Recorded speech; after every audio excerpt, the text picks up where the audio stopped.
Skidamarinka-dink-a-dink, skidamarinka-doo, I love you. Wow! These are gonna make great Valentines. I'm making them for all my friends and family too. Well, keep up the good work. Johnny? Johnny? Zoom! Zoom! Zoom! There you are, Johnny. Come make Valentines with us. But I'm playing. Valentines show everyone just how much you care about them. Well, that's right, Mary. Johnny, come give it a try.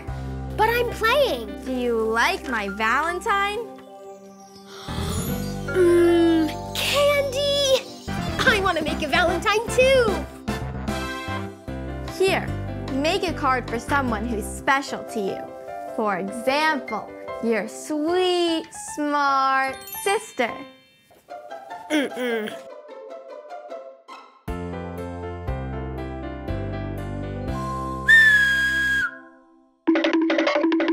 Hi, Johnny. Blanket monster, what are you doing? What are you doing with all that candy? We are making Valentines. You don't need all that candy just for Valentine's. Quick, grab a little bit for me. We're not supposed to eat any. But it looks so yummy. It does look pretty tasty. Delicious, just a little bit. Okay, okay.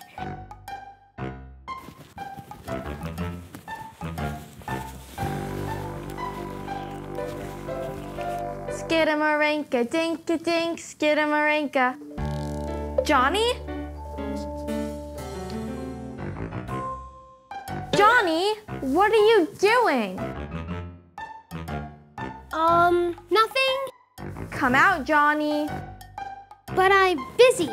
Johnny, come out right now. But I like it under here. Caleb! Caleb! Caleb! What's up? Johnny? Yes, Caleb? Eating candy? No, Caleb. Telling lies? No, Caleb. I knew it! He ate the bowl of chocolate hearts. Where's the bowl? Ha ha ha. Those were for making Valentines for our friends. But I did give it to my friend, Blanket Monster. You gave the chocolate to Blanket Monster? Yeah, and he shared some with me too. Well, that's what friends do. And that's why Valentine's Day is a great time to show your friends and everyone who loves you just how much you care about them. I made this card for you, Caleb. Wow! Thanks for taking care of us when Mom and Dad are busy. Mary, this is awesome. I love it. And I love coming over to play with you guys too. Happy Valentine's Day. Yeah, happy Valentine's Day, Caleb. Wow. Thank you, Johnny. Thanks for being our friend. Well, thank you. And you know what friends do too, right? Share? That's right. Anyone want a lollipop? Me! Thanks, Caleb.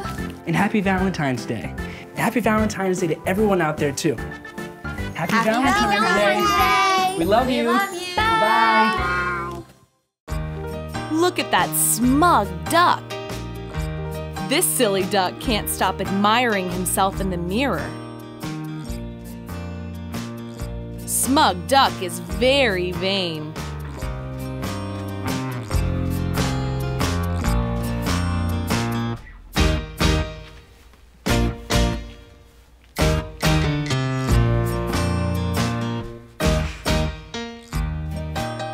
What a lovely perfume!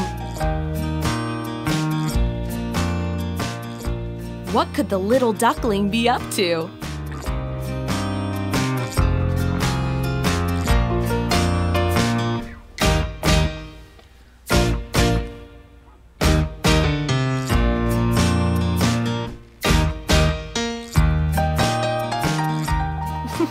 What a fiendish little duck! Be careful, Smug Duck!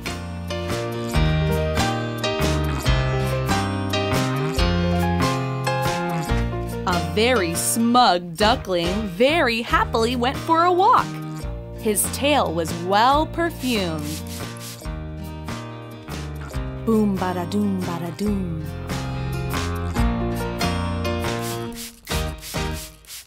He crossed paths with a lady duck and wanted to win her affection.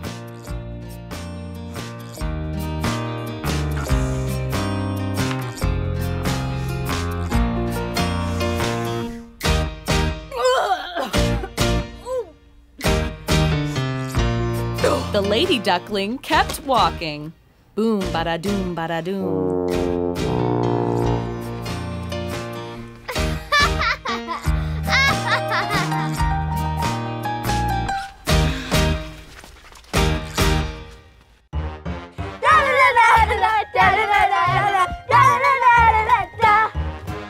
Hello, and welcome to the Mother Goose Club Dress-Up Theater. Today, we will be performing the story of Little Miss Muffet. I will be playing the role of Little Miss Muffet. I'm going to be the spider. I'm gonna be the Tuffet. Don't be so sad about it. You're a very important part of the story. I want it to be Blanket Monster. But Blanket Monster isn't in the story, and we really need someone to be the Tuffet. Fine.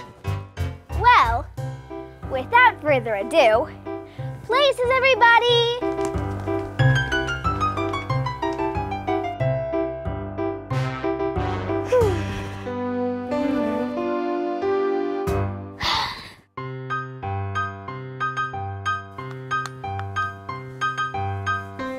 Little Miss Muffet sat on her tuffet, eating her curds away. Yum! Tastes like vanilla yogurt.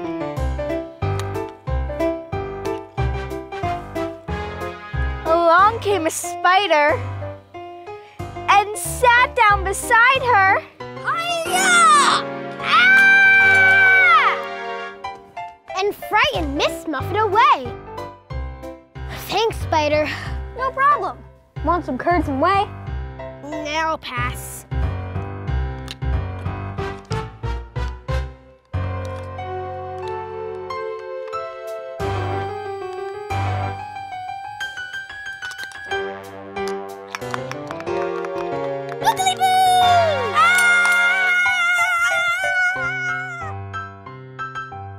Well, looks like I got to be Blanket Monster after all. Bye, Mother Goose Club.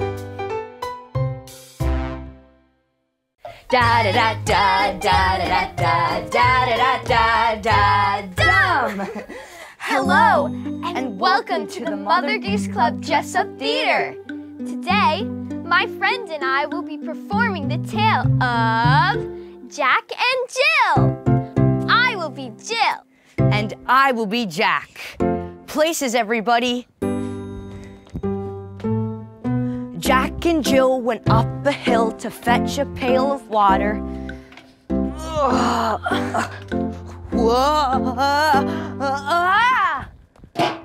Oh no! Jack fell down and broke his crown.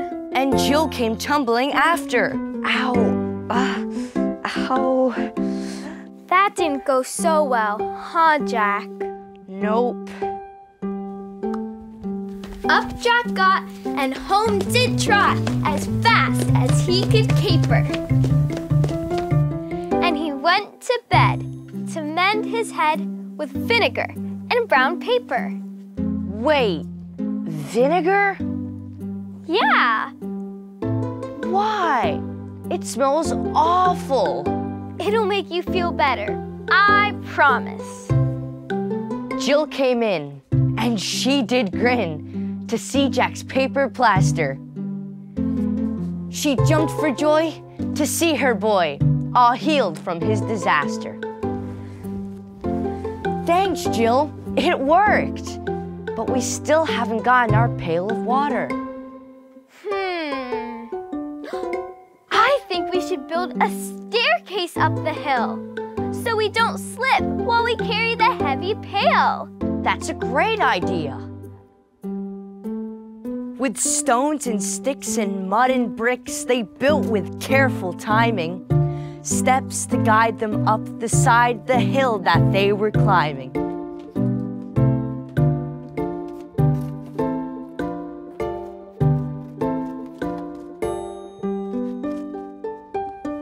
What do you think, Jack?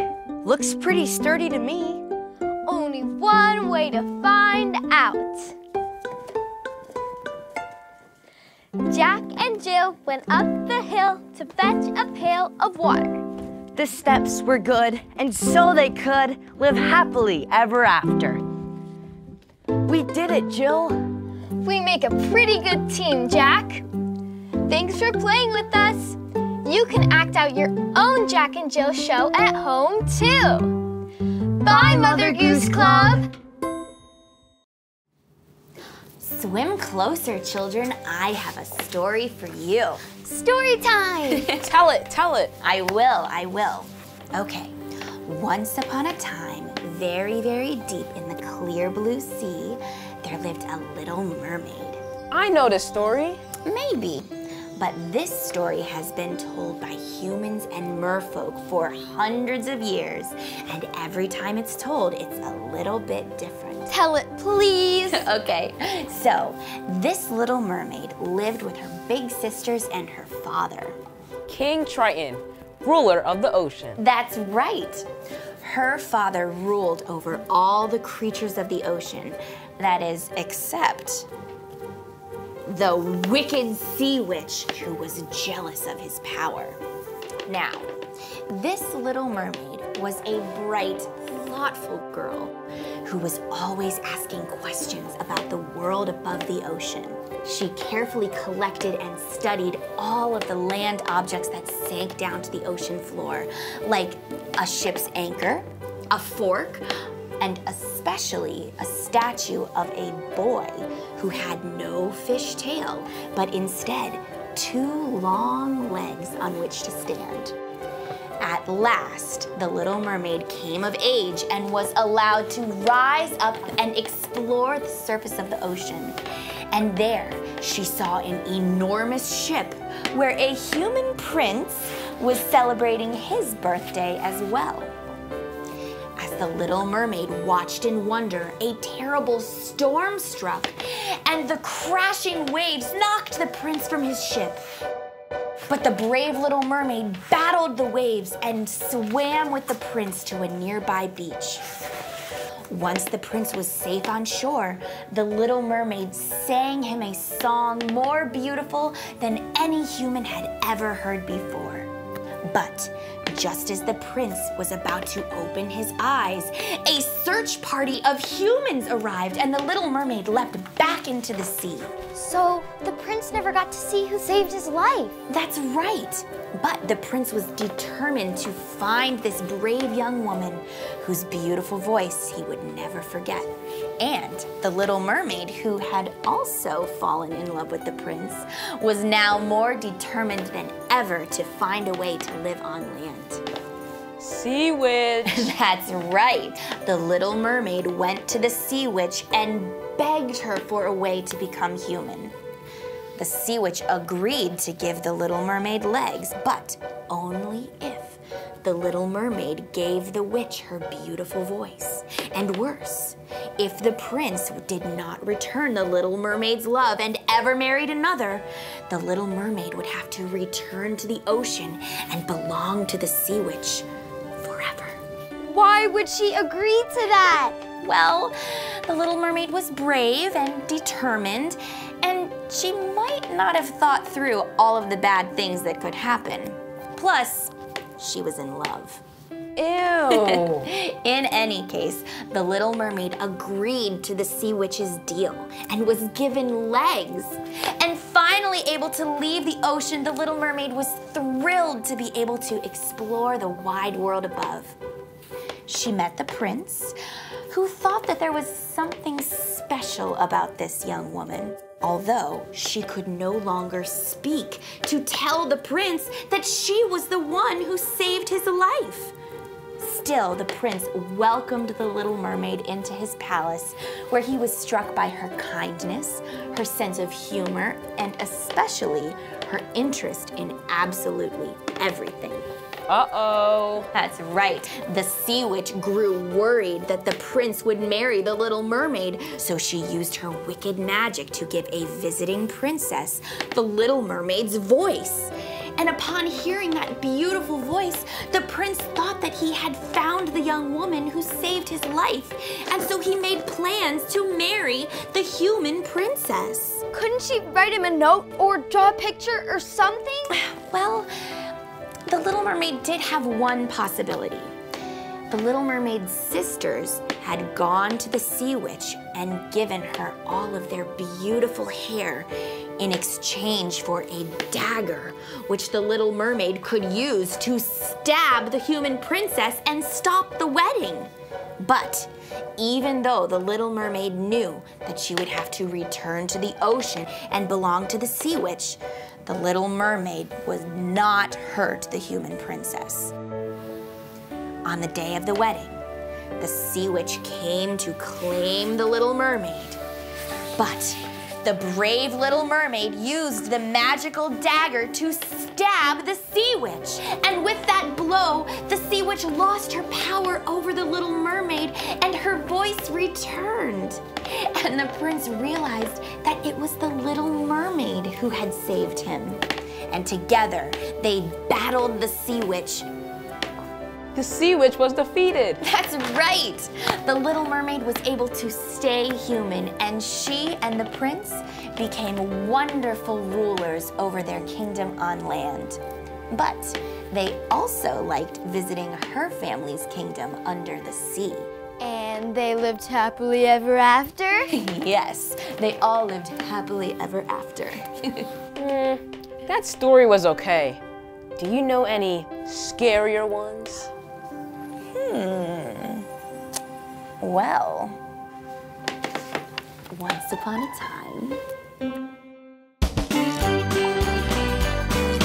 Mother Goose Club Playhouse.